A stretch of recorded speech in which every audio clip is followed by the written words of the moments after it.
ఇప్పుడున్న ఎడ్యుకేషన్ ఒక ఎల్కేజీ పిల్లల్ని చదివించాలన్నా ₹1,00,000 కట్టాల్సిన స్కూల్స్ ఉన్నాయి. దాని మీద మీ ఒపీనియన్ ఏంటి సార్? అంత కాస్ట్లీ ఎడ్యుకేషన్ అయిపోయింది ఇప్పుడు.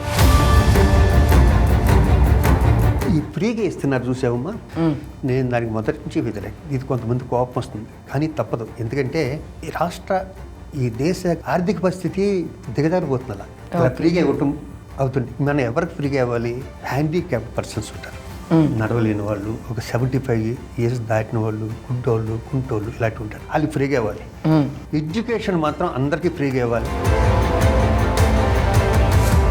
కేరళలో ఏదైతే 98-99% ఎడ్యుకేషన్ ఉందో దేశం మొత్తం అలా ఉంటే చాలా బాగుపడుతుంది. ఇంతకుముందు కూడా నేను చెప్పాను, పనికి ఆహార పదం అని అటు 6 pack వేసుకుని ఇక్కడ మట్టి తీసుకెళ్ళా. నా ఫామ్ హౌస్ పక్కనే చూసేది.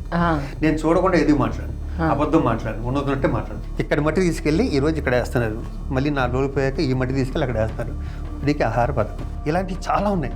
వేస్టేజ్ ఓట్ల కోసం మన ఇష్టం వచ్చినట్టు వాగ్దానాలు ఇచ్చేయటం, నిరూపించుకోకపోతేనేమో ఆపోజిట్ పార్టీ వాళ్ళు ఏదో ఒకటి అంటారు. కాబట్టి అలాంటి ఏవి అవ్వకుండా అవసరమైన వాళ్ళకి